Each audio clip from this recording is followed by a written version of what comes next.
Boa noite a todos. É uma alegria retornar à IMAG para celebrarmos e ouvirmos dessa oportunidade um professor que celebra a união entre as culturas, né, do novo continente, do velho mundo. Nós que aprendemos muito com as nossas raízes ibéricas, né, também temos muito que aprender com a história e com o direito da Espanha, assim como nós aprendemos com Portugal e Itália. É uma herança que nos honra muito e que nos faz sempre remeter a esse esplêndido patrimônio cultural que sempre nos guia na interpretação do nosso próprio direito. Retornar, portanto, para essa escola, para estar presente nesse evento, é uma alegria. E maior ainda a alegria de saber que esse curso, esse evento, essa palestra, foi coordenada pelo desembargador Carlos Francisco, emérito professor, entusiasta do ensino jurídico, uma referência para todos nós aqui no tribunal. Aqui estão seus alunos, aqui estão seus admiradores, seus amigos e colegas. Então, retornar nessas circunstâncias é uma felicidade muito grande. Receber no Tribunal Regional Federal da Terceira Região também os nossos convidados que estão presencialmente também no sistema Zoom. É uma alegria na medida em que estamos aqui para ouvir o professor Lorenzo Mateu, que é catedrático de Direito Processual da Universidade de Salamanca, na Espanha, e falará sobre o valor da jurisprudência das altas cortes na Espanha. Um tema de profunda pertinência com o momento que nós estamos vivendo, em que o nosso direito se torna cada vez mais jurisprudencial. E no momento em que os tribunais se defrontam com a necessidade de adaptar leis não muito fáceis de compreender, com uma realidade complexa do nosso meio social, onde prevalece ainda, infelizmente, uma grande desigualdade social, o que exige, por vezes, dos tribunais brasileiros uma certa iniciativa, entre aspas, criativa, ah, no sentido de permitir que a lei realize, ao final, algum sentido de justiça prática. Então, saber e conhecer do valor da jurisprudência como um país que tem uma cultura e uma formação histórica, uma formação social diferente da nossa, mas que pode certamente contribuir para os grandes dilemas do judiciário do nosso tempo, é sempre muito bem-vindo. E mais bem-vindo ainda um professor catedrática de uma universidade que todos nós sabemos, foi instalada no século XIII, há poucos anos comemorou 800 anos de história, né? Para nós, 800 anos é uma coisa inimaginável quando o nosso país tem 500 anos. Nós estamos aqui, professor, comemorando 35 anos de instalação desse tribunal. Então, falar em 800 anos é uma coisa, assim, esplendorosamente gigantesca e que nos traz, assim, a sensação de que vamos aproveitar muito dessa trajetória multissecular de prática, de pensamento, de discussão jurídica na Espanha sobre o valor da jurisprudência das altas cortes. Então, queria, em nome do tribunal, expressar a nossa imensa gratidão pela iniciativa de Vossa Excelência de estar aqui conosco, nos presentear com essa aula, com essa palestra, com esse ensinamento, que é de imenso interesse, não só acadêmico, mas, sobretudo, prático. Nós, juízes, queremos saber como, afinal, a Espanha enfrenta as suas dificuldades da interpretação de direito, como os tribunais constroem o direito na Espanha. Para nós, portanto, é uma palestra não apenas de fundo acadêmico, como é, mas também com grande interesse prático para o exercício da judicatura. Então, seja muito bem-vindo. Desde logo já expresso minha imensa gratidão e também um convite para que o senhor retorne aqui à nossa casa e possa nos trazer novas luzes, novos ensinamentos sobre esse e outros temas do direito processual que a Cátedra Vossa Excelência, professor, certamente irá nos brindar na data de hoje. Gostaria, portanto, de cumprimentá-lo, agradecer sua presença, cumprimentar a direção da escola pela iniciativa também de realizar esse evento, cumprimentar todos os participantes, presenciais e à distância, e passar a palavra ao nosso diretor, ao Dr. Carlos Francisco, que é coordenador desse curso, para a apresentação do nosso palestrante. Muito obrigado, doutor Carlos Muta, presidente desta corte. É uma honra muito grande me dirigir a todas e a todos. Portanto, boa noite, sintam-se acolhidos, bem-vindos a esta casa, os presenciais e também os que assistem online. Eu agradeço não só a presença de Sua Excelência, presidente Carlos Muta, mas também a doutora Marisa Santos, que abriu o espaço para que possamos hoje, né, nos brindar com a cultura vasta do professor Lourenço Mateu Burros Savadel, a quem já de antemão agradeço muito. Eu agradeço igualmente as parcerias nossas, porque são essas parcerias que nos permitem trazer pessoas da estatura do professor Lourenço, como o Mackenzie, a Universidade Presbiteriana Mackenzie, e faço isso na presença da ilustre e estimada amiga e colega professora Zélia Luiza Pierdoná. Mas, sobretudo, agradeço a todas e a todos que nos veem, que nos acompanham. Eu preparei uma brevíssima introdução, senhor presidente, se o senhor me permita, antes de apresentar o nosso palestrante. O propósito desse curso, desse evento, foi desenhado a partir da importância crescente que a jurisprudência assume no ordenamento jurídico brasileiro, né. É claro que nós conhecemos a jurisprudência como fonte do direito, e convivemos com ela desde o início da nossa história judicial, né, mas como uma jurisprudência persuasiva, como uma jurisprudência persuasiva.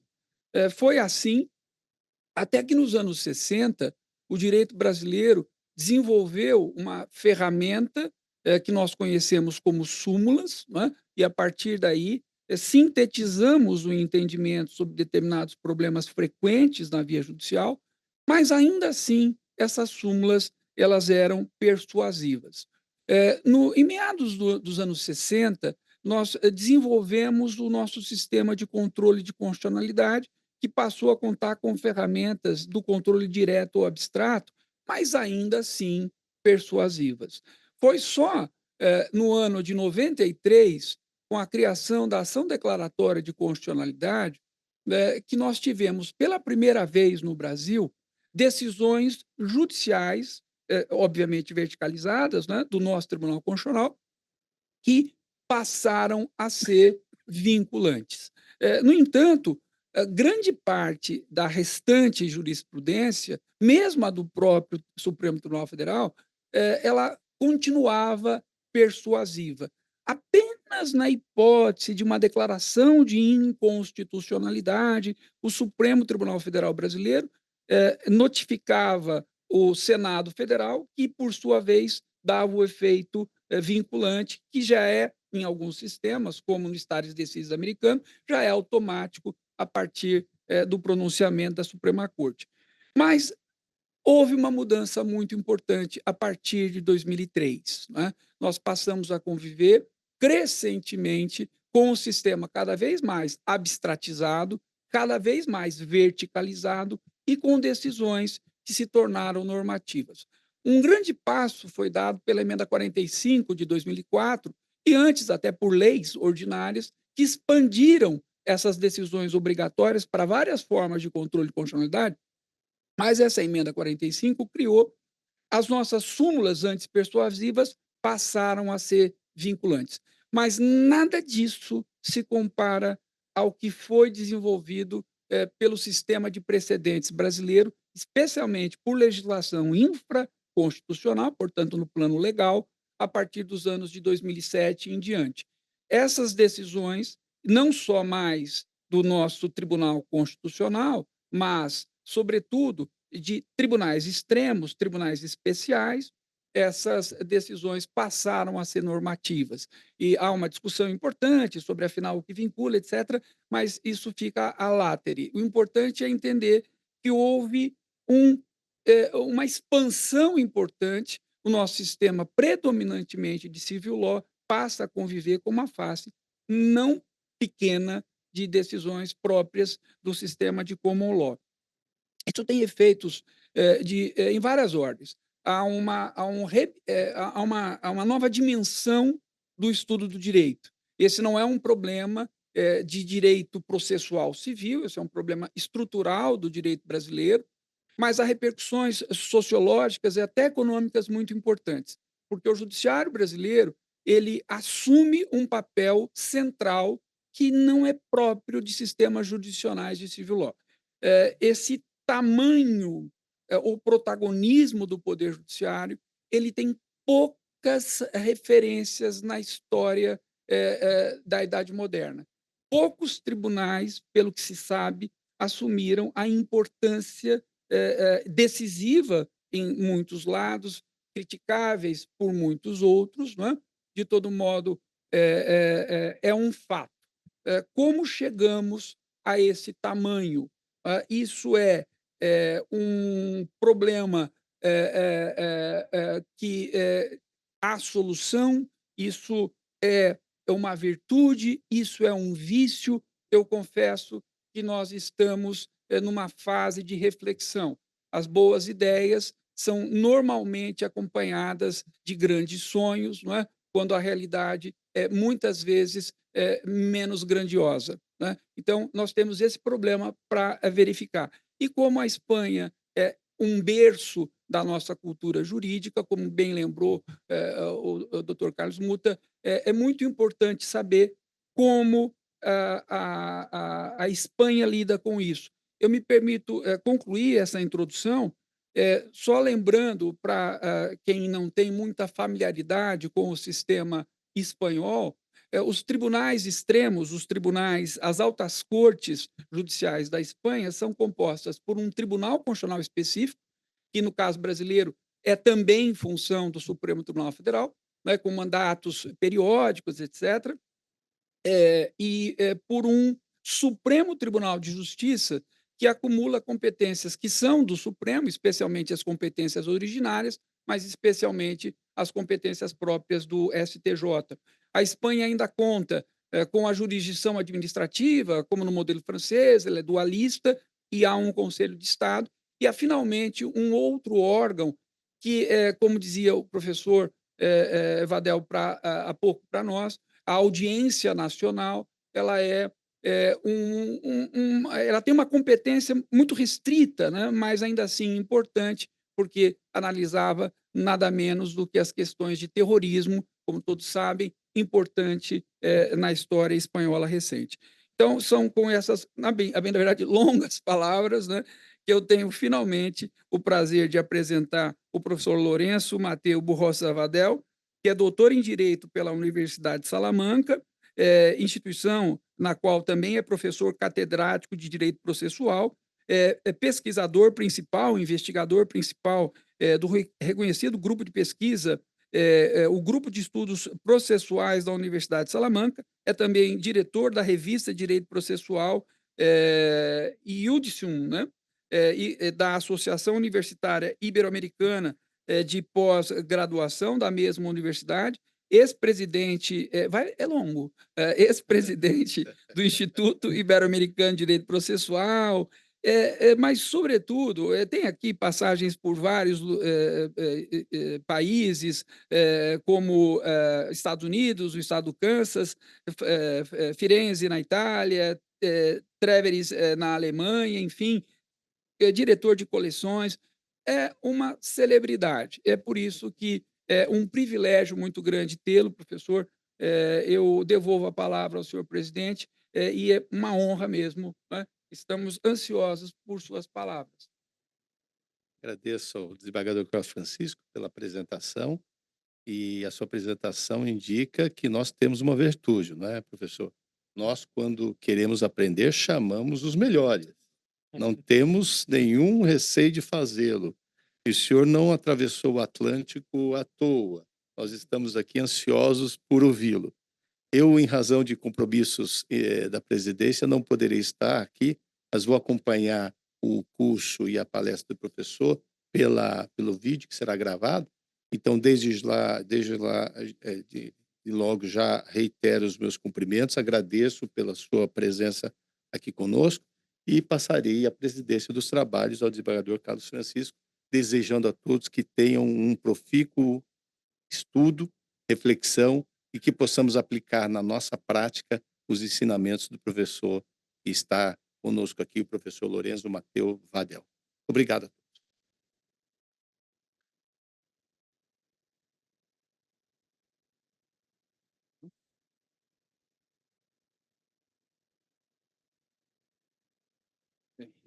É, vou brincar com o Muta antes que ele saia. Agora é só nosso. Eu queria convidar a minha estimada amiga, colega, a professora Zélia, para compor a mesa.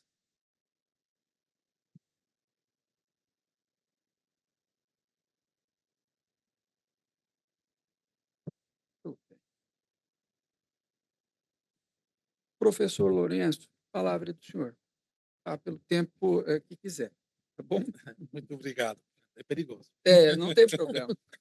Muito Não tem obrigado. pressa. Em primeiro lugar, eu quero cumprimentar ao senhor presidente, ao caro desembargador Carlos Francisco, que temos já compartilhado algumas mesas o ano passado e declarar que eu estou muito honrado do convite aqui no Tribunal Regional Federal da Terceira Região. Mas estava pensando que temos um conflito de interesses, porque eu sempre que venho ao Brasil venho aprender. Então estou aprendendo sempre, cada dia, desde que cheguei e antes também. E é verdade, porque o direito, eu sou processualista e eu acho que o direito processual brasileiro é um dos mais importantes do mundo.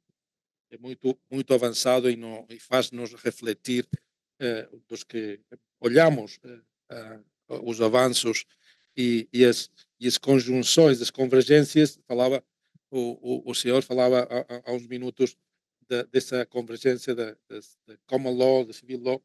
São coisas que os brasileiros fazem e os outros olhamos os resultados, olhamos como vai tudo. Então, sim, eu vou mostrar um pouco a história recente do ponto de vista do valor da... não funciona bem.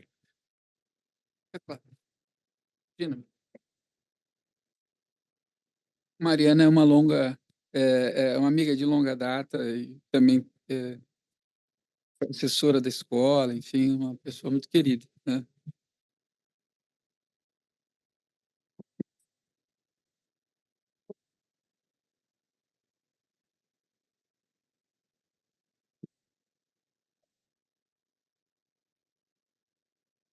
Muito obrigado.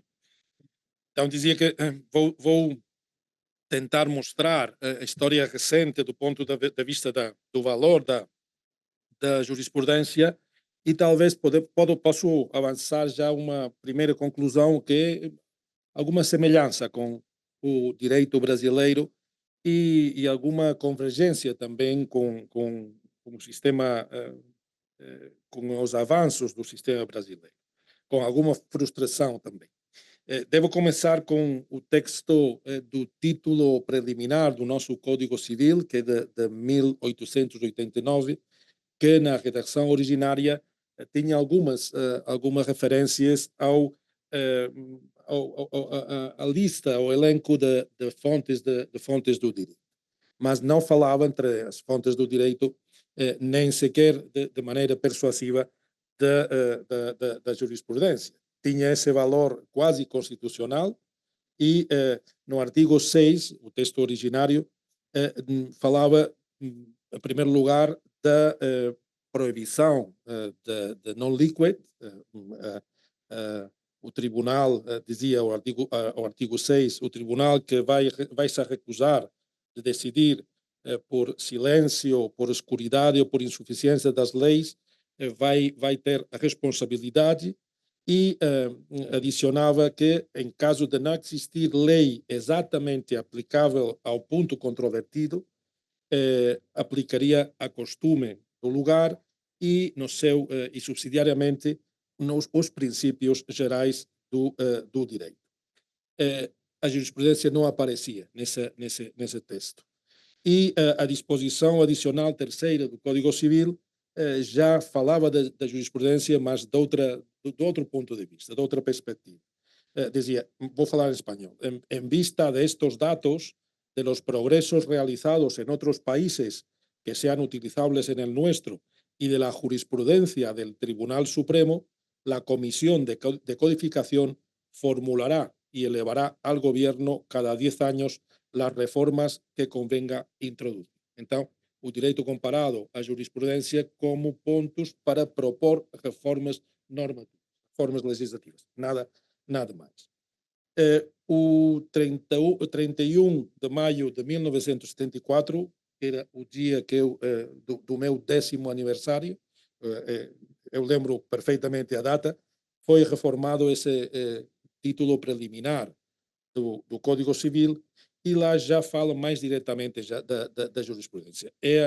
São as normas vigentes hoje sobre as fontes do direito no direito espanhol. Ainda a ideia primária é a mesma. A lei, a costume e os princípios gerais do direito. Estabelece também o princípio de jerarquia normativa e aqui já fala-se do valor da jurisprudência no ponto sexto. A jurisprudência complementará, não tanto persuasiva, sino complementar. La jurisprudencia complementará el ordenamiento jurídico con la doctrina que de modo reiterado establezca el Tribunal Supremo al interpretar y aplicar la ley, la costumbre y los principios del derecho. Então, temos as verdadeiras fontes do direito e depois essa complementariedade da jurisprudência. Mas reconhece também na exposição de motivos, no preâmbulo dessa reforma de 1974, já reconhece alguma coisa mais, porque fala de certa transcendência normativa. O fragmento vale a pena lê-lo, não é muito longo.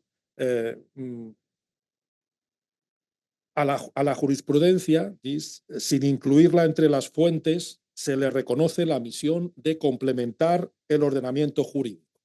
En efecto, la tarea de interpretar y aplicar las normas en contacto con las realidades de la vida y los conflictos de intereses da lugar a la formulación por el Tribunal Supremo de criterios que, si no entrañan la elaboración de normas en sentido propio y pleno, contienen desarrollos singularmente autorizados y dignos, con su reiteración, de adquirir cierta trascendencia normativa. Vai ser avançando, vai ser reconhecendo que já vamos mais perto do valor normativo da jurisprudência.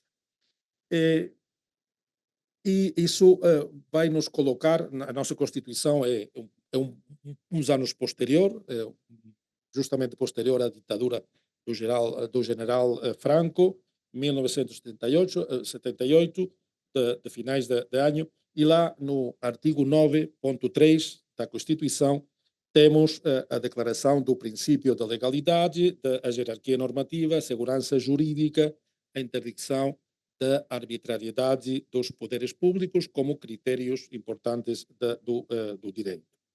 E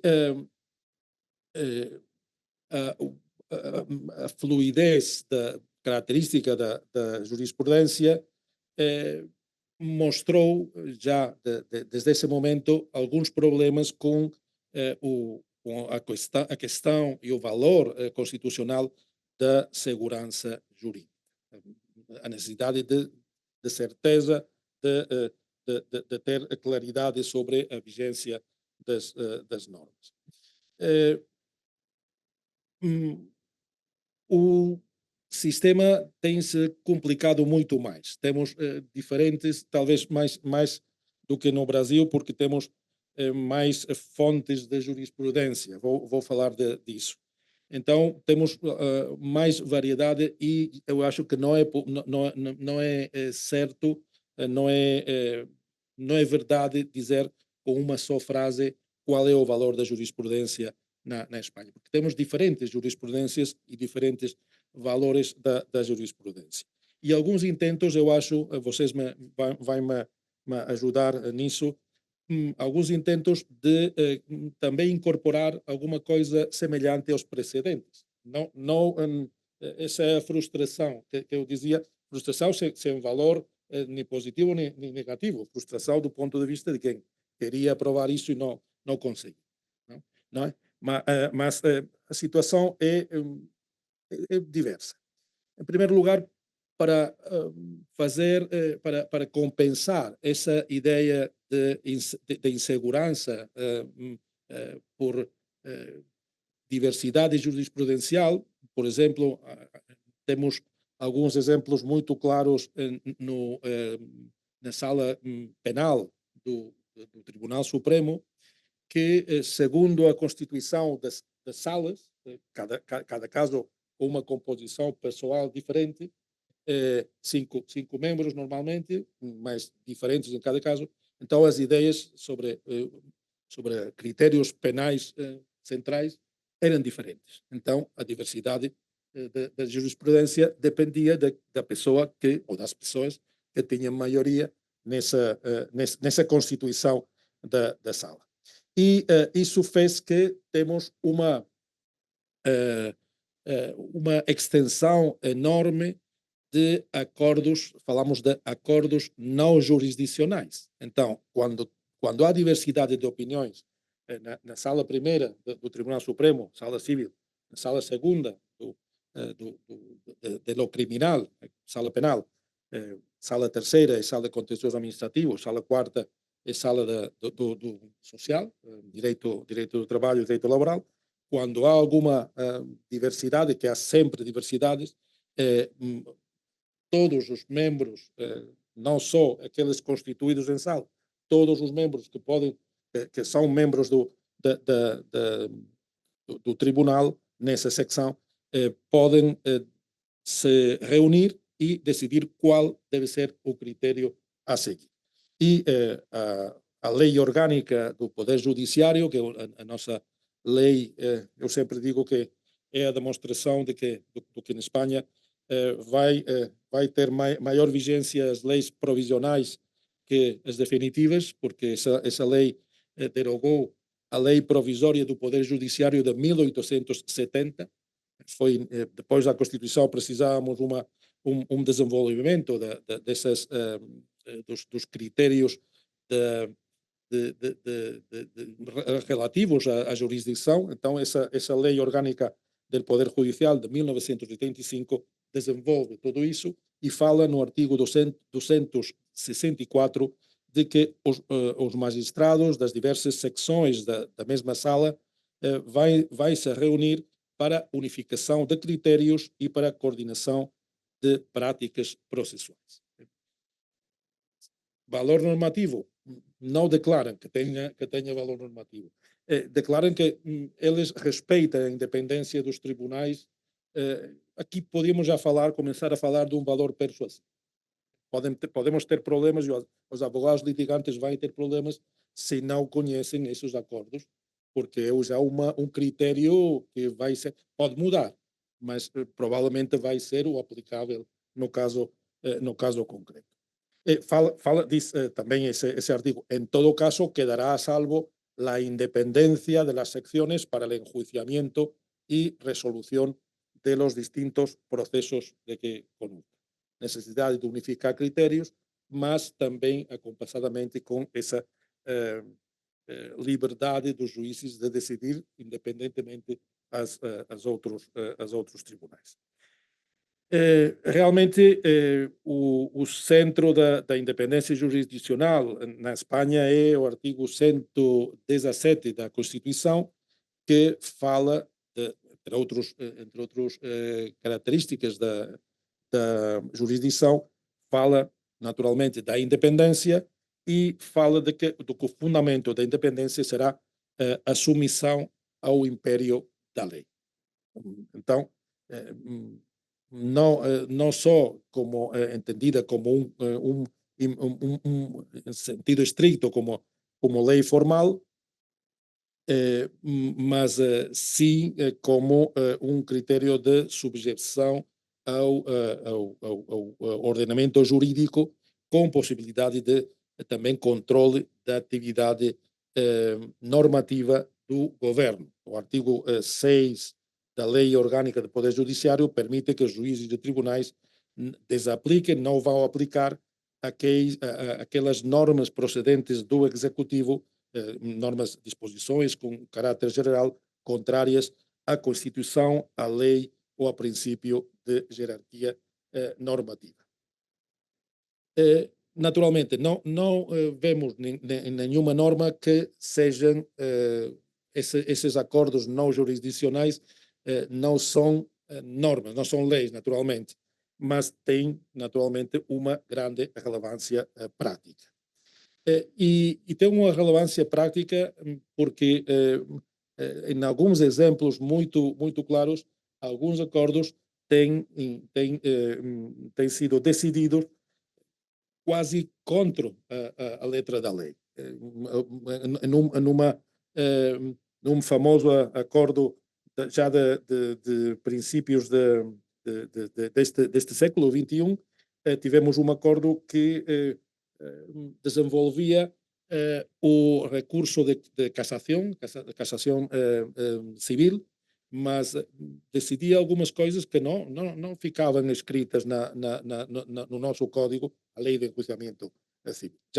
Já não existe essa norma, mas é uma demonstração da força que tem essas decisões, que são os acordos não jurisdicionais. Mas deixemos por um momento essa labor, esse trabalho do Tribunal Supremo, porque veremos que de Supremo tem praticamente o nome como uma reminiscência. O Tribunal Supremo nosso deixou há muito tempo de ser Supremo. Eles talvez não sabem, os ministros, os magistrados, mas têm problemas porque por cima deles temos um Tribunal Constitucional e por cima do Tribunal Constitucional temos o Tribunal que controla a convencionalidade na Europa e temos também um Tribunal que controla, já vou expor agora como também a aplicação das normas dessa organização de especial integração que é a União Europeia. Então, falava que temos um sistema complexo, variado e com diversidade de valores, das decisões, da jurisprudência de cada um desses tribunais ou grupos de tribunais. Vamos olhar uns minutinhos ao Tribunal Constitucional. Aqui já podemos falar diretamente de criação de direito.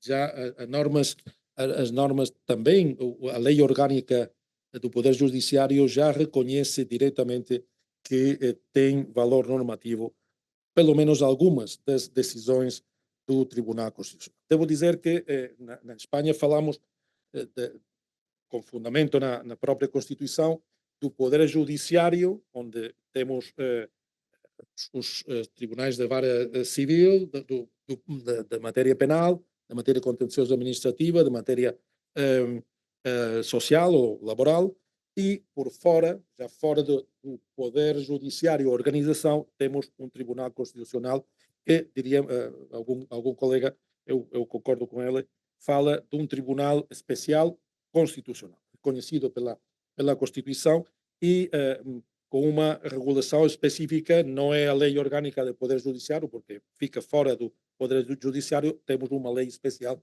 que é a lei orgânica do Tribunal Constitucional. E essa, os processos constitucionais que são diferentes, temos alguma diversidade de processos perante o Tribunal Constitucional, tem a força, como dizia, tem maior força de normativa.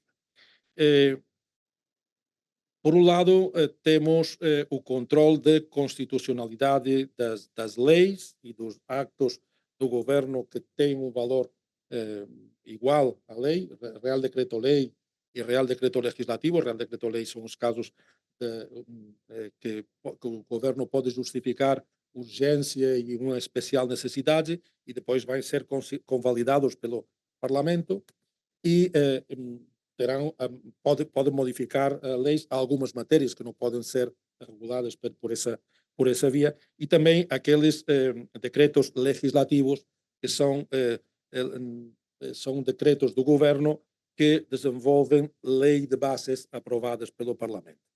Pode também ter um valor equivalente à lei. Então, nesses casos de controle de ajustamento, de concordância da lei ou desses decretos-leis com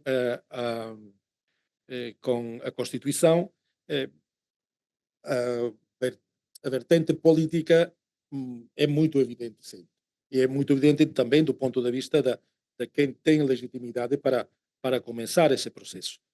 50 diputados, 50 senadores, defensor del pueblo, o nosso ombudsman, e, sobretudo, são processos com uma relevância política grande, mas também, do ponto de vista de um processalista como eu, são processos também jurisdicionais.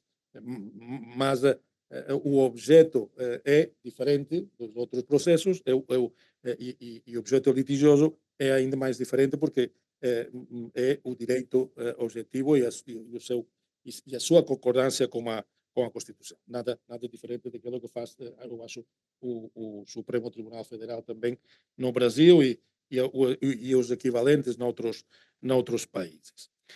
O que pode fazer, nesse caso, o nosso Tribunal Constitucional, e faz com alguma frequência, é nesses processos falamos de recurso de inconstitucionalidade, o recurso de inconstitucionalidade, o resultado pode ser a expulsão da norma do direito espanhol. É um sistema concentrado com ascendência kelseniana, do modelo austríaco, é diferente do que é muito estendido em diferentes países da América e também acho que o Brasil. Ele é o único tribunal que pode expulsar do direito espanhol alguma lei ou norma com valor da lei. Mas é mais complexo, porque quando um juiz de outro nível deve aplicar alguma norma e tem dúvidas da constitucionalidade dessa lei, norma com valor da lei, tem várias possibilidades. Se a norma é anterior à Constituição, pode aplicar a disposição derogatória terceira e dizer que esse artigo, essa norma ficou derogada diretamente pela Constituição. E isso pode fazê-lo só no caso concreto. Não vai excluir do direito essa decisão. Mas também pode plantejar o que no nosso direito dizemos uma questão de inconstitucionalidade. A questão é as vantagens de ter uma Constituição mais nova do que a Constituição alemã e mais nova da Constituição italiana é que pode copiar alguns modelos que têm funcionado nos países de origem, e essa é uma cópia direta da questão da inconstitucionalidade italiana. Quando um juiz deve aplicar diretamente para decidir uma norma e tem dúvidas de que seja constitucional, vai, no momento anterior à sentença, ao final, à decisão final, vai plantejar ao Tribunal Constitucional essa questão da inconstitucionalidade. E o resultado pode ser lá também mais alargado. Então, também aí vai poder ter uma maior relevância sobre o conjunto do direito. Naturalmente, a exclusão da norma do conjunto de direito não é a única opção. Como já tínhamos a experiência italiana, também na Espanha são abundantes as sentenças interpretativas, manipulativas, aditivas, e também aqueles que vão decidir sobre inconstitucionalidades por omissão, algumas ordens que a própria Constituição declara e que não são desenvolvidas por quem tem competências, que é o Parlamento, o Congresso dos Deputados e o Senado, também pode levar a uma combinação do Tribunal Constitucional ao legislador. Mas temos ainda outra possibilidade muito mais frequente, com muitíssima diferença, que são um terceiro processo perante o Tribunal Constitucional, que é o recurso de amparo. O recurso de amparo é um recurso de amparo subsidiário. Devemos antes esgotar a via ordinária, perante os julgados e tribunais ordinários, e para o caso concreto também vai se determinar se uma atividade pública ou alguma decisão anterior tem-se respeitado não toda a Constituição, a secção mais protegida da Constituição, secção primeira do capítulo 2º do título 1º, que é onde ficam os direitos fundamentais. Direitos fundamentais que falamos disso com a minha cara amiga Zélia, de ativismo. Também tivemos ativismo porque nessa altura, em 1978, o direito ambiental ficava muito mais atrasado e os problemas ambientais não eram tão presentes. Temos o artigo 45 na Espanha, que prevê um direito ao meio ambiente adequado, etc., mas não fica nessa secção mais protegida da Constituição. Mas o Tribunal Constitucional tem, nessa extensão das suas competências, no seu ativismo indireto, pelo menos, sim que tem decidido alguns casos ambientais e têm sido relacionados com outros direitos expressamente previstos. Inviolabilidade do domicílio, intimidade. A primeira vista pode resultar estranho, mas é a maneira de conectar, de puxar um direito não novo, mas mais protagonista agora do que nesse tempo, e também vai ser protegido. A mesma coisa é no Tribunal Europeu de Direitos Humanos, o Convênio Europeu de Direitos Humanos de 4 de novembro de 1950, e o problema é o mesmo. Temos muitas já, lia esta semana que temos que foi condenada a República Helvética, a Suíça foi condenada por não respeitar por não atingir as necessidades do câmbio climático. Não fala o Convênio Europeu em nenhum momento do câmbio climático, naturalmente, nem de direito ambiental, mas através de outras vias sim que vai-se alargar essa jurisprudência. Então, esses desta maneira, quando se vão resolvendo estes casos concretos por recurso de amparo, vai-se formando toda uma jurisprudência interessante que vai, sobretudo, com muitíssima diferença, a maioria dos casos são relativos ao direito fundamental da tutela judiciária efetiva. E assim tem-se formado todo um conteúdo heterogêneo do que significa a tutela judiciária efetiva. Mas devo salientar, voltamos à Lei Orgânica do Poder Judiciário, que diz aos juízes e aos tribunais ordinários alguma coisa importante, porque, em primeiro lugar, fala o artigo 5 dessa Lei Orgânica do Poder Judiciário, de que devem interpretar os órgãos judiciários ordinários devem interpretar as leis y los reglamentos según los preceptos y principios constitucionales conforme a la interpretación de los mismos que resulte de las resoluciones dictadas por el Tribunal Constitucional en todo tipo de procesos.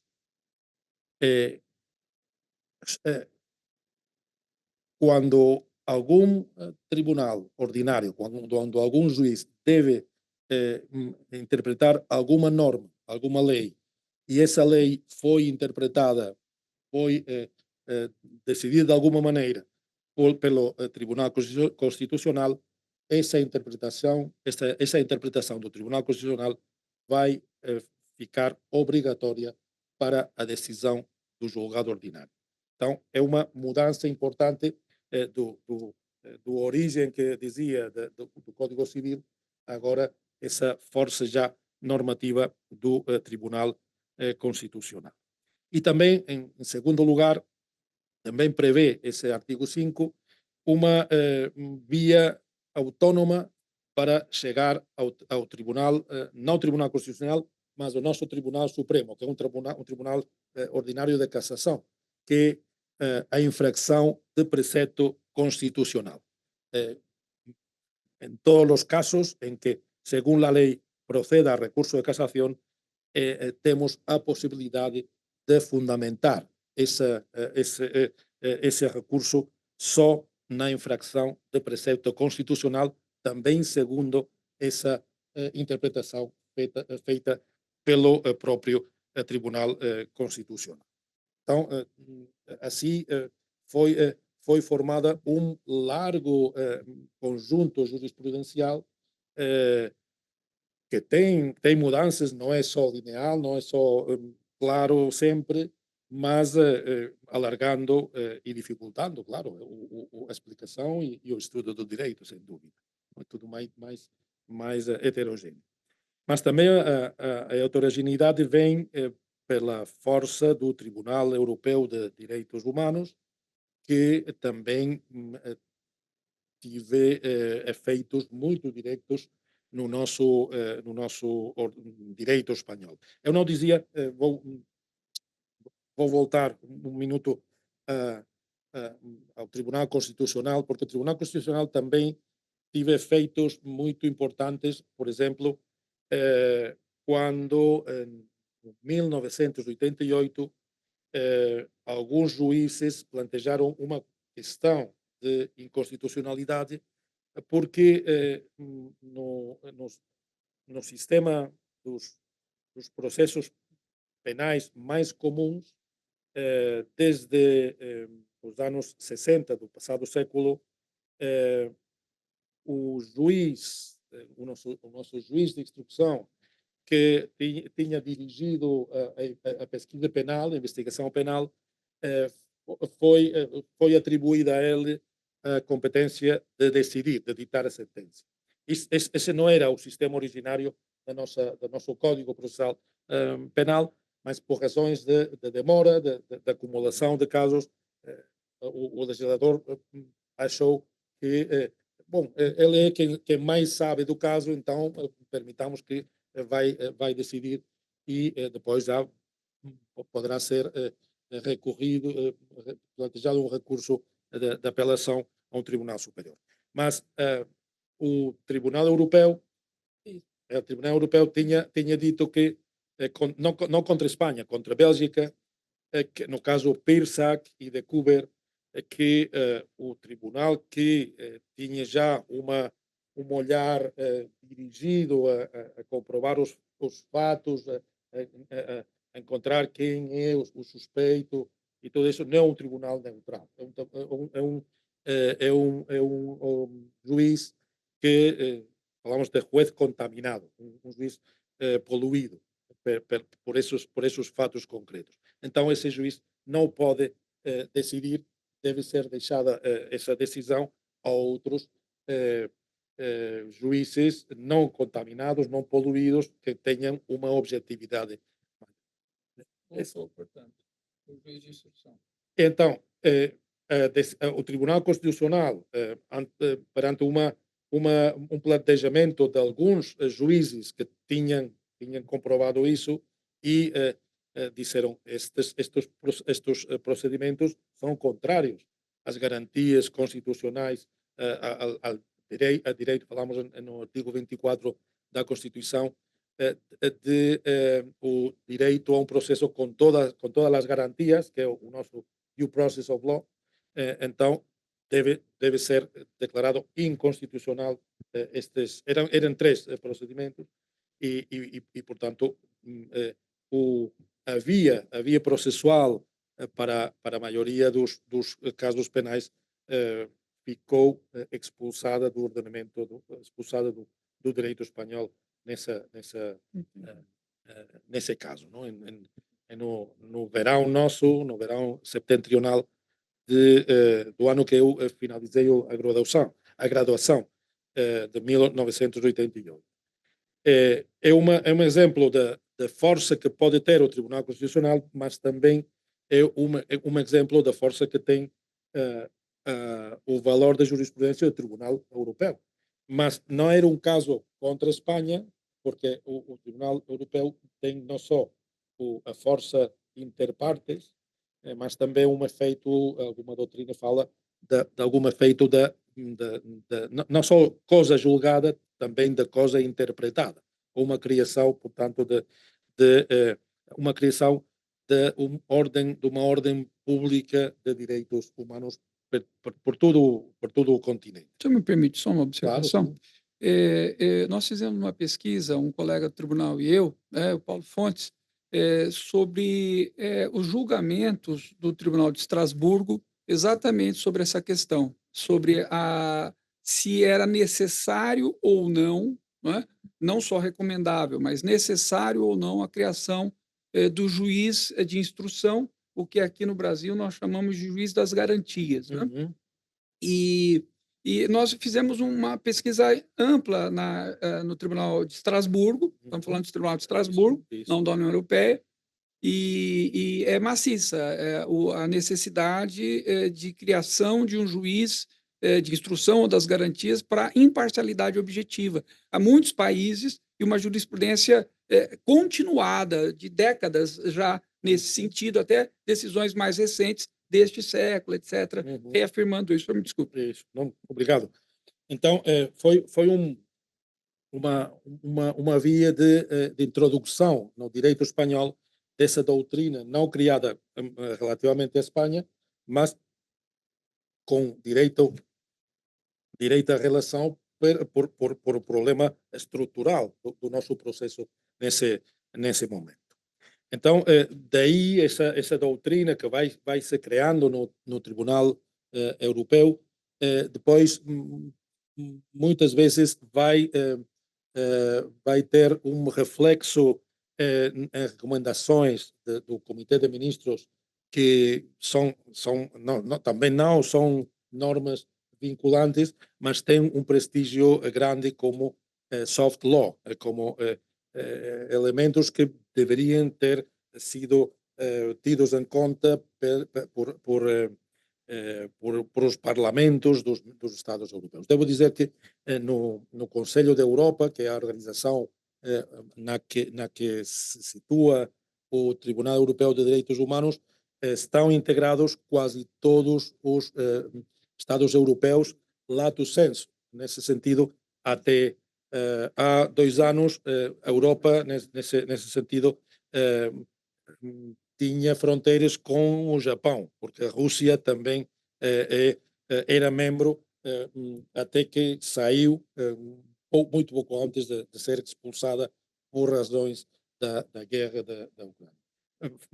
Não são membros do Conselho da Europa Bielorrússia, nem agora a Rússia e a cidade do Vaticano, que é naturalmente um Estado da comunidade internacional, mas muito diferente, então também não é membro observado. Do ponto de vista espanhol, temos um artigo que é o artigo 10.2 da Constituição, que é uma cláusula de abertura constitucional ao Tribunal Europeu, à doutrina, a esse efeito de coisa interpretada. Porque o artigo 10 fala de que as normas da Constituição relativas aos direitos fundamentais, às liberdades que a Constituição reconhece, vai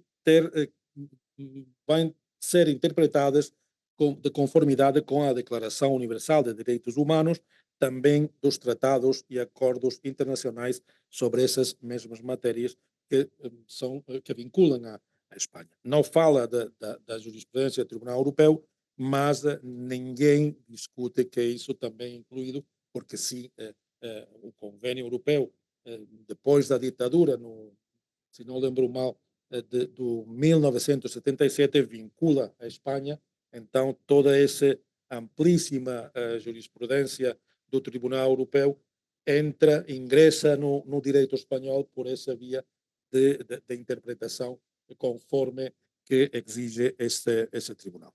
Outro exemplo que também foi muito estudado é o problema do prazo razoável. A nossa Constituição fala um direito fundamental a um processo sem dilações indevidas. E esse processo sem dilações indevidas, o que é? Quando uma dilação é indevida. A Constituição não fala disso. Então, o nosso Tribunal Constitucional pegou a doutrina do Tribunal Europeu de Direitos Humanos e diz dilações indevidas, devemos olhar este critério, este outro critério. A crítica foi que adicionou outro critério mais, não era só olhar qual foi a atitude da litigante, se foi ativa, preocupada ou não, ou se ficou com travas e com problemas para não deixar avançar o processo, não só também não olhar o que fez o juiz ou o tribunal, se foi ativo ou se foi também demorado, adicionou o critério o Tribunal Constitucional com um voto particular de um prestigiado professor que foi assassinado pelo grupo terrorista ETA, Francisco Tomás y Valiente, adicionou ele criticou que se adicionava o critério da semelhança com outros processos iguais. Se é um processo que todo vai demorado, então não temos uma infração desse direito fundamental. E ele falava, esse professor que foi 16 anos, professor de História do Direito na Universidade de Salamanca, que o que é anormal, convertimos isso em normal. Se não funciona bem um tipo de processos, o que devemos fazer é que funcione bem, que seja muito mais acelerado e não tomar isso como um critério de normalidade para concretizar se foi infringido este direito fundamental.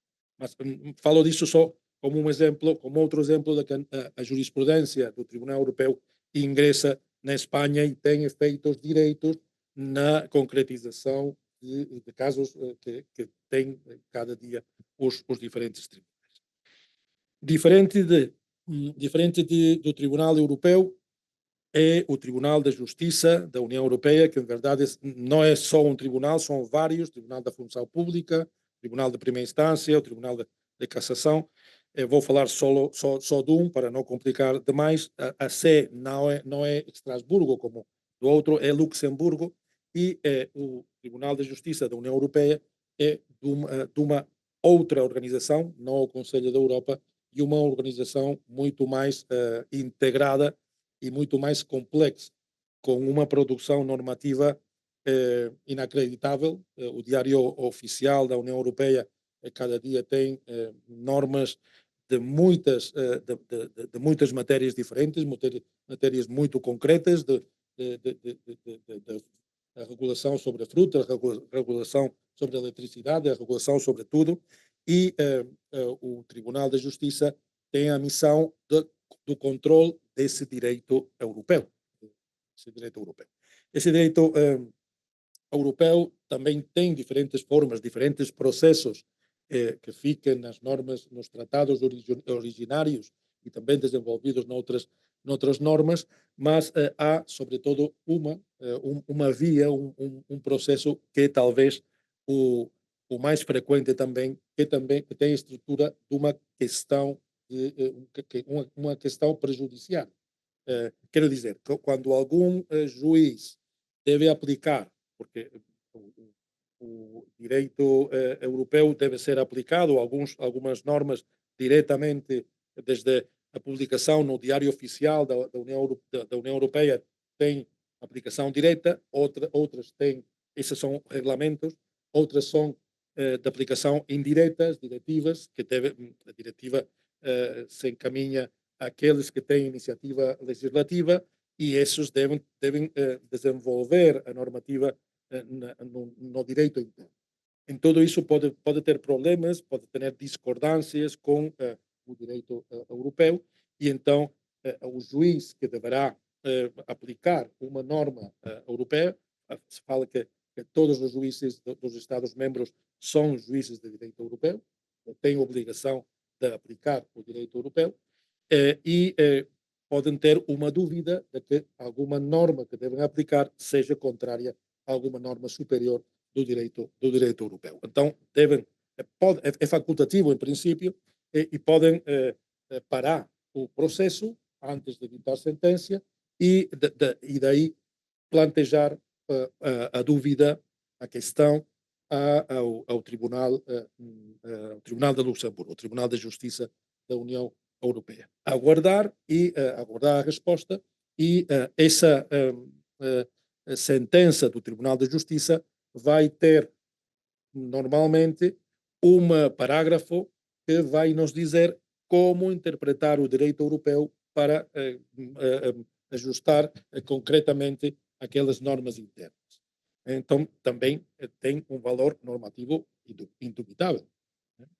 Tem um grande valor normativo.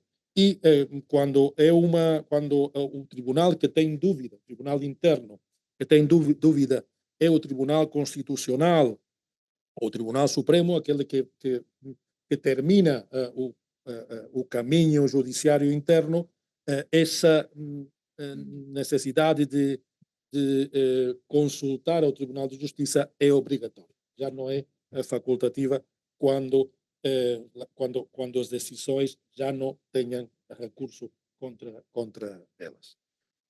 Então, é uma posição privilegiada de controle da legalidade do direito europeu, com consequências diretas também no conjunto normativo dos diferentes Estados-membros.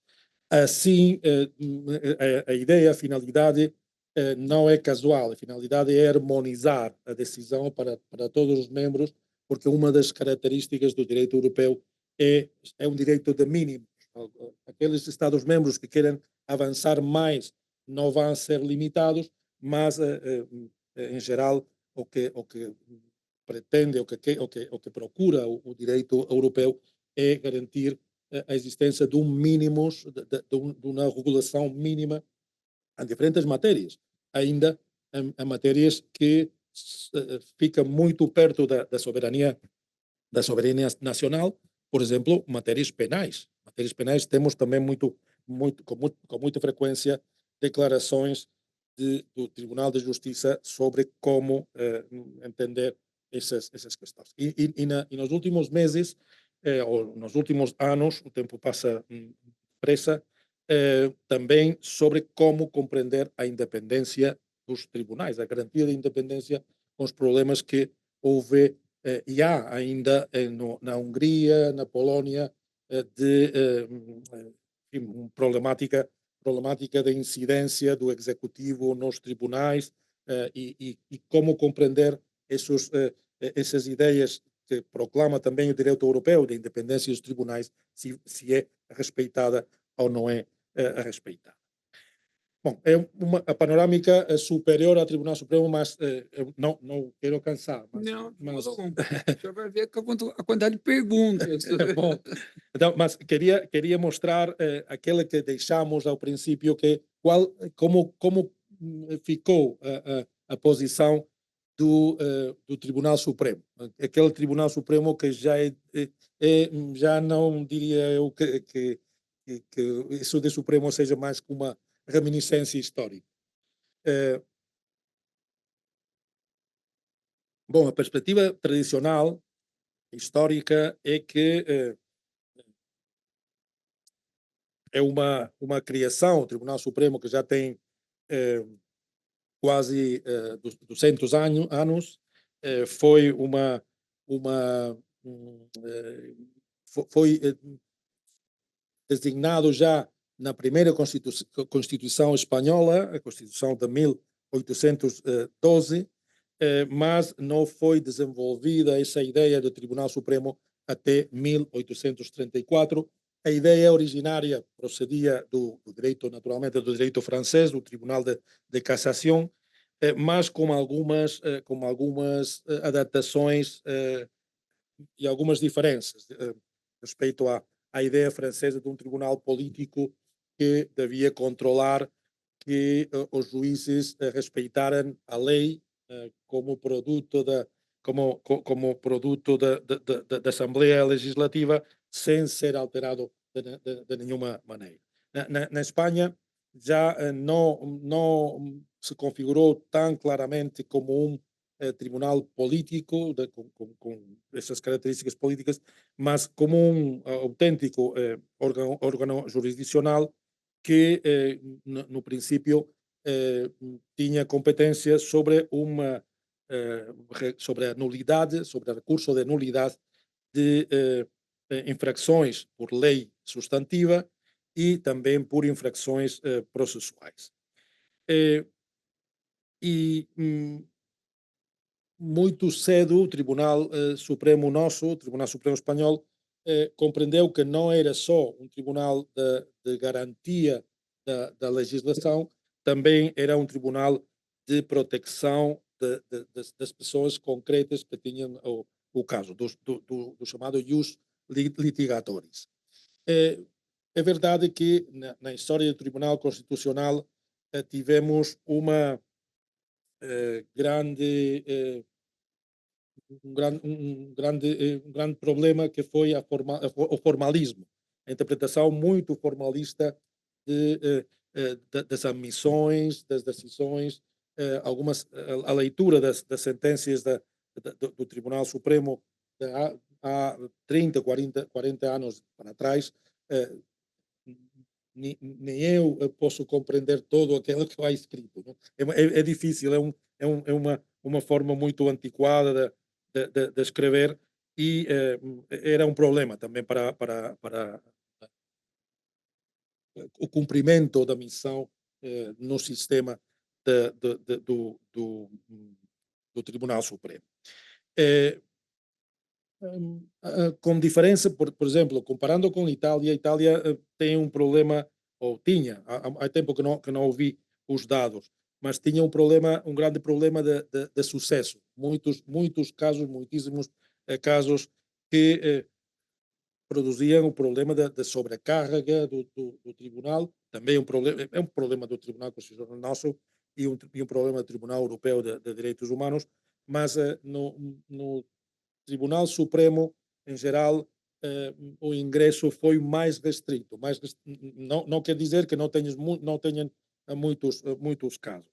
mas o problema não era tão grave como, por exemplo, na Itália. No 2014, tivemos uma proposta bem interessante de reforma, ou algumas, são várias propostas bem interessantes para estabelecer que também as decisões do Tribunal Supremo, da Sala Civil, Sala Criminal principalmente, tiveram força já vinculante. Então, não foi aprovado, já avanço que não foi aprovado, mas vou resumir um pouco a ideia, porque eu acho que podemos já ter um pouco mais de convergência com a ideia brasileira, depois podemos comparar melhor, mas vou mostrar. A justificação era clara, a necessidade de segurança jurídica, a necessidade de certeza e também da isonomia, de tratamento igual aos casos que são iguais, coisa que não sempre estive garantida. E esta proposta nem chegou ao Parlamento, o Executivo não decidiu apresentar o projeto, porque foi muito criticado fora, antes de chegar ao Parlamento. Mas falava de estabelecer uma, entre aspas, uma jurisprudência aplicável quando concorreram três circunstâncias cumulativas. A primeira, doutrina reiterada em duas ou mais sentenças da mesma sala do tribunal, que a ideia tivesse sido a ratio decidendi, a razão decisiva da decisão, e que existisse uma substancial analogia entre os fatos das sentenças precedentes e as do caso onde se plantejava a aplicação da doutrina. E falava o artigo 32 deste anteprojeto, la jurisprudencia del Tribunal Supremo a la que se atribuya ese carácter de doctrina jurisprudencial será de obligada vinculación para todos los jueces y tribunales en el ejercicio de la potestad jurisdiccional. Aquí já se falava de vinculação direta daquele que for declarado jurisprudência ou doutrina jurisprudencial aplicável. E também se adicionava uma eventual flexibilização. Quando um interessado invocare una doctrina jurisprudencial vinculante ante los poderes públicos, estos podrán recusar motivadamente su aplicabilidad al caso concreto, justificando expresamente las razones de su decisión. Regra geral, aplicação vinculante, mas também possibilidade de não aplicá-lo, mas justificando os motivos da não aplicação. Quem decidia qual era essa jurisprudência vinculante nessa proposta? O plenário de cada uma das salas, reunido, decidia trimestralmente quais seriam os fundamentos de direito que, nesse período, deveriam passar a formar parte dessa doutrina jurisprudencial vinculante. Em segundo lugar, também se queria estabelecer outro sistema de prejudicialidade para permitir que os órgãos judiciais que não seguissem a doutrina jurisprudencial do Tribunal Supremo, por considerar que pudesse produzir uma injustiça manifesta, contradizer a doutrina do Tribunal Constitucional ou resultar contraditória, pudesse plantejar perante o Tribunal Supremo essa questão não de inconstitucionalidade, de contrariedade com essa doutrina jurisprudencial vinculante. E seria também o plenário de cada uma das salas quem tivesse competência para decidir sobre essa questão prejudicial. Não é um órgão, não seria um tribunal, um órgão jurisdicional com funções jurisdicionais, mas um tribunal com funções mais governativas, mais da organização que da outra maneira. Não é constituído como ordinariamente funcionaria o órgão judiciário. Bom, esse é o panorama. Isto não foi nem aceitado finalmente pelo Executivo, não se atreviu a apresentá-lo ao Parlamento, então ficou a ideia de que temos nas sentenças do Tribunal Supremo tem esse caráter complementar, essa quase eficácia normativa e esses acordos não jurisdicionais que têm muita eficácia prática, até nas compilações legislativas também já contém esses acordos, porque quem vai apresentar recursos interessa muito saber qual é a unificação de critérios que tem o tribunal. Tudo isso é mais complexo, naturalmente, porque, como dizia, algumas dessas decisões são contrárias à aparência da própria lei e tudo complica ainda mais o sistema de normas que devem ser aplicadas nos tribunais. Bom, acho que tem algumas perguntas, então podemos já dialogar. Muito obrigado. Muito obrigado. Muito obrigado. Eu, naturalmente, fico muito feliz em ouvir a exposição, muito rica, naturalmente, de alguém que domina o assunto, tanto do ponto de vista acadêmico, quanto do ponto de vista prático. Isso é uma qualidade nítida e notável. Eu tenho, sim, um punhado de perguntas, mas eu preciso ser, né, gentil sobretudo, não egoísta. Então, eu vou fazer vou me arriscar a fazer uma breve comparação, está mais como uma hipótese do que propriamente, né, o resultado de uma pesquisa, mas se nós pensarmos no modelo espanhol e no modelo brasileiro, e se nós pensarmos em 3 atividades, né, primeiro, o controle de constitucionalidade, segundo, o controle de convencionalidade, o terceiro, a atividade típica jurisdicional, que é a resolução de lides, etc., que nós temos? Nós temos, em relação ao controle de constitucionalidade, comparando Brasil e Espanha, nós temos, de certo modo, equivalências, né? Porque isso faz parte de uma proposta de um controle de constitucionalidade forte, né? Que é, sobretudo, de feição austríaca, especialmente keynesiana, que nós adotamos, né? Dentro desse nosso perfil de civil law. Claro, não há diferenças substanciais, há detalhes de linguagens, por exemplo, como sentenças aditivas, manipulativas, que nós usamos uma linguagem um pouco diferente, mas também essa, né? Também essa. Então, há uma equivalência. Quando nós pensamos em controle de convencionalidade, já há um desequilíbrio muito notável, né? Porque a abertura dada pela Constituição Espanhola, no artigo 10.2, né, da Constituição de 1978, é equivalente à dada pela Lei Fundamental de Bonn, né, por vários outros países, e também foi uma pesquisa minha de base normativa. Acho que eu pesquisei uns 50 ou 60 países para ver nas constituições quais tinham essa previsão, né? É interessante que, não só pela força de Estrasburgo, mas também pela força do direito comunitário, né, do Tribunal de Luxemburgo, Tribunal de Justiça de Luxemburgo, o direito comunitário e os direitos fundamentais da Carta dos Direitos Humanos, ele é muito mais forte, muito mais presente na Espanha do que no Brasil. Nós temos de reconhecer a negligência, né, dos estudos brasileiros e, sobretudo, da aplicação nos processos judiciais não só da legislação, mas, sobretudo, da interpretação dos tribunais dos quais nós fazemos parte.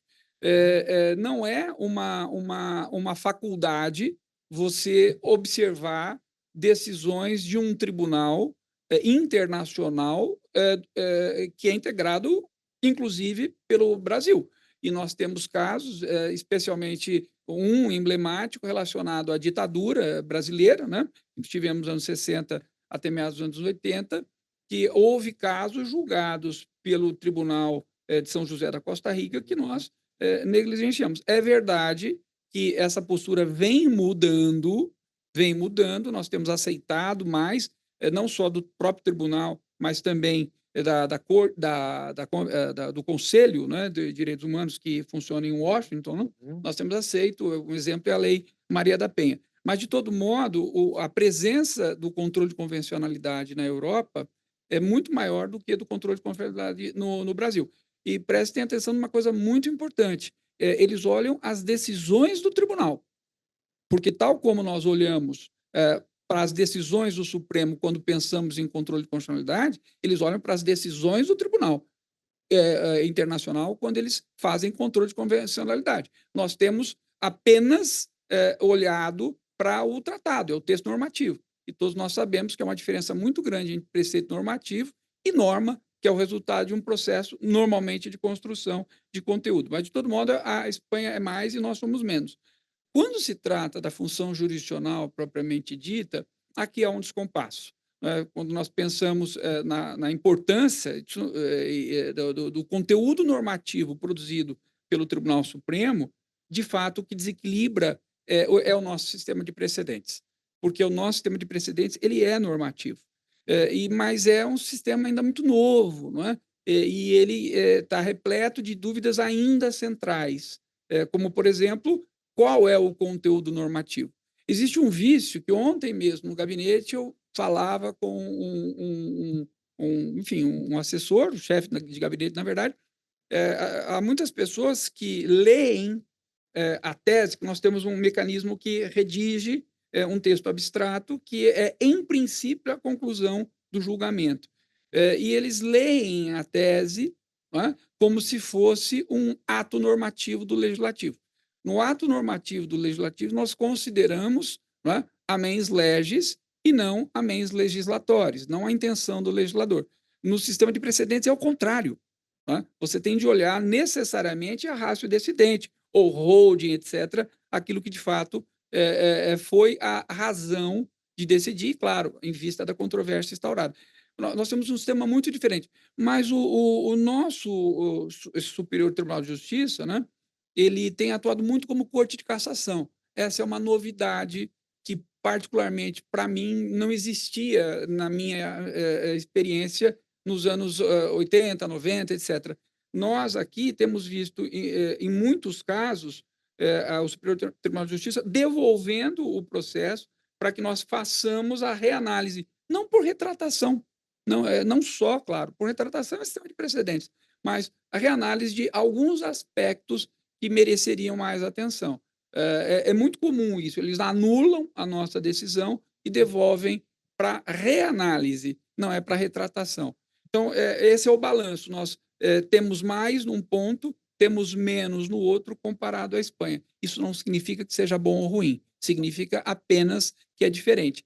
Eu confesso que tenho todo encantamento pelas boas vontades, etc., mas nós costumamos dizer que no inferno há muita gente cheia de boa vontade, né? O sistema de precedentes ele é difícil de ser construído quando você tem um volume muito grande de aspectos, de teses, de temas a serem trabalhados. Enfim, eu ia falar do Ricardo Alonso Garcia, que é um querido colega nosso lá da Complutense, mas eu vou me cingir a isso, já me excedi, e queria passar a palavra para a professora Zélia, que é sempre uma parceira de Copa e de Cruz, né? Bom, eu queria agradecer a oportunidade que o tribunal está dando para todos nós, né? Tem muitos alunos aqui do mestrado, doutorado do Mackenzie, muitos juízes, desembargadores e servidores dessa casa, não só os que estão aqui, mas tem mais de 100, quase 150 acompanhando online, e ainda tem a possibilidade de assistir depois, como disse o presidente. Então, doutor José Carlos Francisco, em seu nome, quero agradecer essa oportunidade de nós conhecermos e podermos fazer a comparação que o senhor fazia em relação ao sistema espanhol. E o senhor disse muito bem, não é melhor ou pior, mas conhecendo, nós que somos aplicadores do direito podemos ter uma outra perspectiva, né. Eu só fico um pouco preocupada e eu, assim, faria não sei se questionamento, mas uma observação, e o senhor colocava, professor, eh, que nas salas, que num determinado momento troca os juízes, né, mesmo da sala do Supremo, e acaba modificando, e até os precedentes acontecem isso, né, a gente vê que muitas vezes, eh mudando a composição de um tribunal, tem-se um resultado diferenciado. Nós poderíamos dizer que também a lei. Nós temos uma lei, depois há modificações dessa lei, há um quadro novo. Mas eu me preocupo um pouco quando, por exemplo, e eu sei que a Constituição espanhola também tem isso, a nossa Constituição diz que eh, o titular é o povo que o exerce por meio de seus representantes, né. Como ficaria essa questão, primeiro, da segurança jurídica, o senhor colocou, e acho que até o sistema espanhol, ele traz uma segurança jurídica maior, que nós temos os 2 sistemas de constitucionalidade, de controle, o direto e o indireto, e lá o juiz, ele suspende o processo e encaminha para, né, e, assim, então me parece que acaba tendo uma segurança jurídica maior, porque, de certa forma, é só um tribunal que vai julgar. E mesmo que nós tenhamos o Supremo Tribunal Federal, que em última instância vai dar a palavra, mas às vezes dá depois de 20 ou 30 anos, com muitas decisões, e a gente vê aqui muitos previdenciaristas, vejo aqui, né, a doutora Is, que está agora numa turma previdenciária, recentemente nós tivemos, né, uma decisão que há 2 anos foi de uma forma, e agora de uma outra forma, que chegou em recurso extraordinário, agora numa DIN. Como a composição, eu estou dando o exemplo, como a composição de um tribunal modifica, né. Então eu tenho sempre essa preocupação, o professor até falou ali, eu acho que todos que me conhecem aqui sabem que eu sou, assim, um pouco crítica, né, ao ativismo judicial, o professor Eu José. sabia que você era um pouco. Estou nessa casa, tenho que dizer que sou um pouco, professor Zé Carlos presente.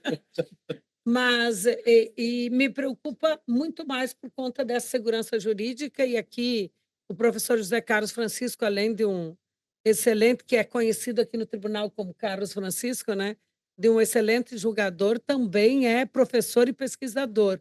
E como pesquisador, né, está à frente de um projeto de pesquisa que é segurança jurídica coletiva, porque a gente pensa sempre na segurança jurídica a partir do viés individual.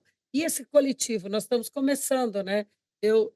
Tenho a feliz oportunidade de estar junto com ele nessa empreitada de se pensar a segurança jurídica coletiva, e mas me preocupa um pouco essa questão do ativismo, e eu tenho, e até porque muitas vezes o que chega para o julgador, né, é uma visão parcial, e não uma visão mais geral que o legislador, e quando se fala, por exemplo, em direitos sociais, há pouco eu citei o previdenciário, vou voltar a citar, né, tem, princípios constitucionais como o custeio prévio que muitas vezes, vamos dizer, essa decisão mesmo que eu comentava e que todos aqui fazem sinal que conhecem, ela representava mais de, bilhões, mais de 100, 200 bilhões. O governo dizia 400, mas não sei se chegava a tanto, mas talvez 200 bilhões aquela decisão, né. Então, me preocupa um pouco essa questão da segurança em relação aos precedentes,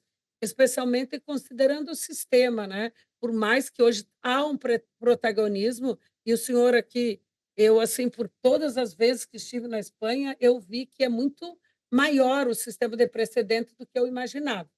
Por mais que estive muitas vezes lá, e talvez, assim, nós seguramente o nosso sistema é mais amplo, mas me preocupa um pouco. Depois das considerações, dos outros questionamentos, se o senhor quiser e se puder, porque eu vejo aqui que é importante também passar a palavra, né, para os demais, né, tocar um pouquinho como fica essa questão em detrimento da competência legislativa e da segurança jurídica. Sugiro que, se o senhor puder, fazer isso agora, né, para justamente emendar a pergunta com a resposta, né. Eu diria que não só na Espanha, mas na Europa, essa questão do ativismo, temos uma muito maior prudência. Hum, eu diria medo de abrir demais e decidir coisas que, em princípio, deve decidir, segundo a mentalidade dos nossos juízes, dos nossos juristas em geral, o executivo ou o parlamento. Então, tivemos alguns casos, sim, de ir mais lá do que, em princípio, a lei permite, mas eu acho que a característica atual é a autorrestrição, em muito sentido. Também nessa luta, não é um tema diretamente de ativismo, é ativismo de outra maneira, porque numa época o Tribunal Constitucional não só queria decidir problemas de garantias constitucionais, também entrava no que o Tribunal Supremo diria jurisdição ordinária, aplicação da lei diretamente. E tivemos alguns problemas sérios de, choque entre os choque de trenes, falam na Colômbia, de uma decisão. Eu me lembro o caso de. Era um processo civil da primeira mulher de Julio Iglesias, de Isabel Presley. Isabel Presley foi.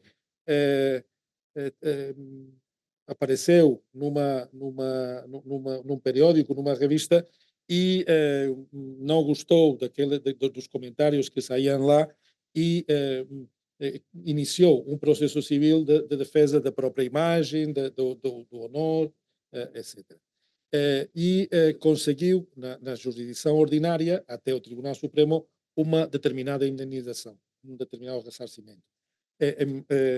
O periódico recorreu ao Tribunal Constitucional, não lembro bem qual era o direito fundamental exercitado, mas o Tribunal Constitucional disse, em verdade tem razão o periódico e, ademais, a indenização deve ser esta outra, muito mais baixa do que tinha decidido o Tribunal Supremo. O Tribunal Supremo, a Sala Primeira Civil do Tribunal Supremo, se queixou muitíssimo. Foi um caso no que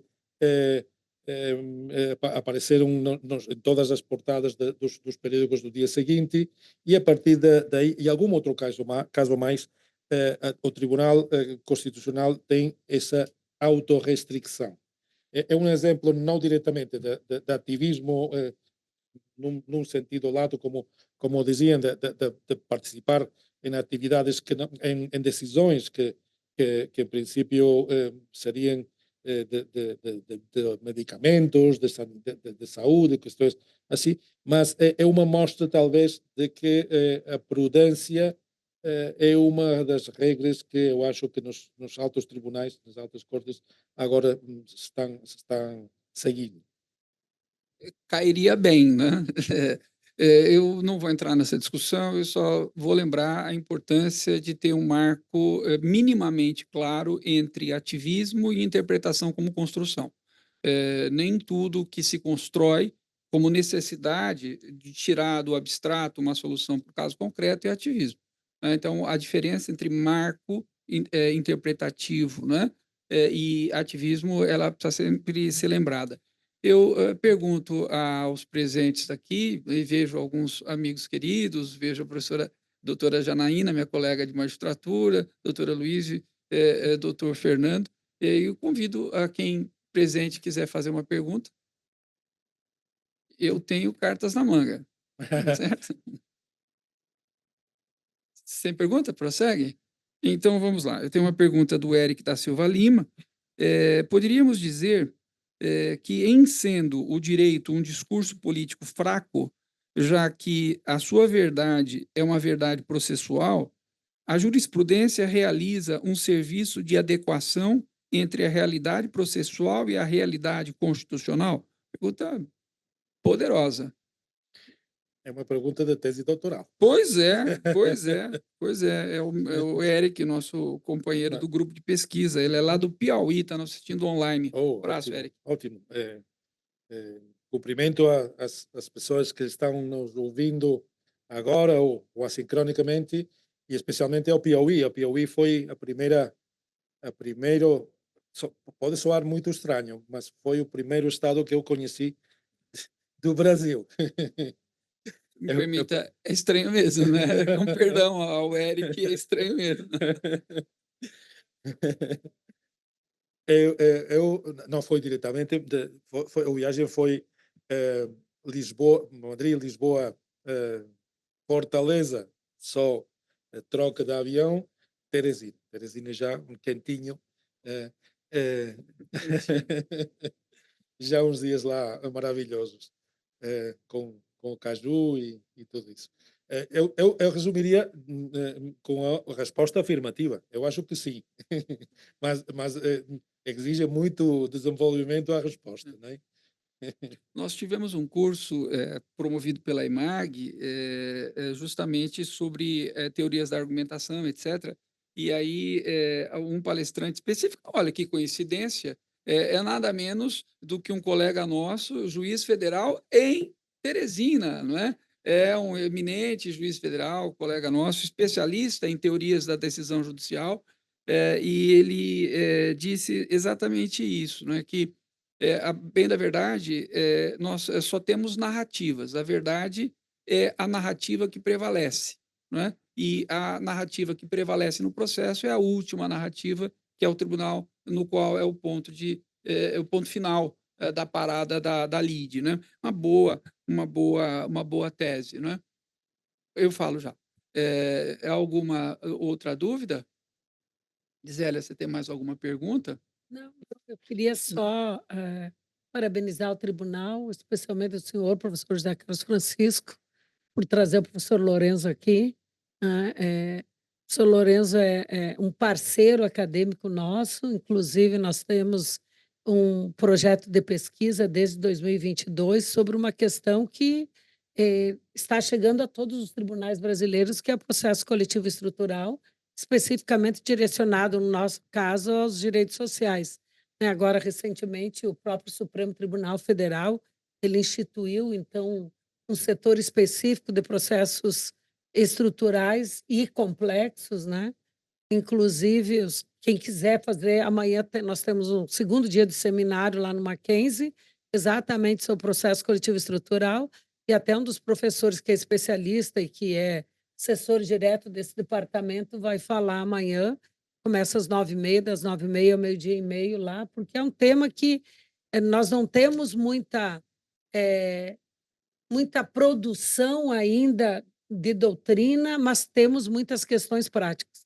Todos nós, assim como aplicadores do direito, eu vejo aqui, provavelmente todos os juízes já se depararam com essas situações complexas, né? O professor José Carlos Francisco me disse, mas também tem uma questão de interpretação, o que é, né, um problema complexo, mas isso nós vamos discutir amanhã lá.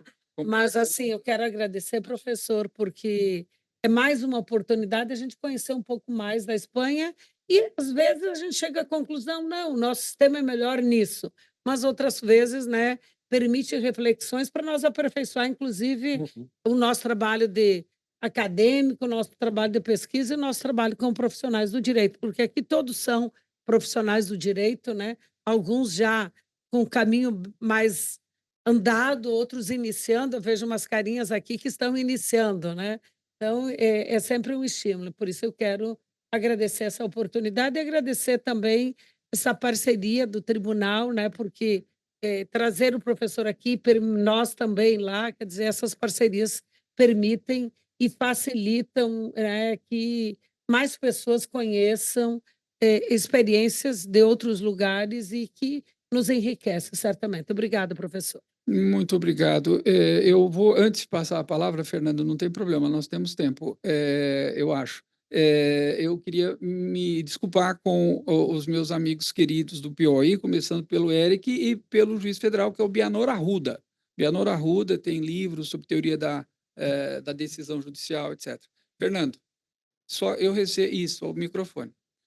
Obrigado. Não, no meu caso não é uma pergunta, é só um registro de um fato que me parece relevante. Por volta do ano de 2010, 2011, o professor Burrosa me ajuda a lembrar, nós organizamos, eu juntamente com o Nino, nosso antigo diretor aqui da EMAG, nós organizamos um seminário sobre o direito espanhol na Universidade de Salamanca, levamos cerca de 20 juízes federais daqui do Brasil para lá, e da parte espanhola, quem organizava o evento lá era o professor Lourenço Burrosa, que nos recebeu com uma amabilidade, com uma gentileza extraordinárias, não só lá em Salamanca, como nos levou na Audiência Nacional em Madrid, nos levou no Tribunal Constitucional.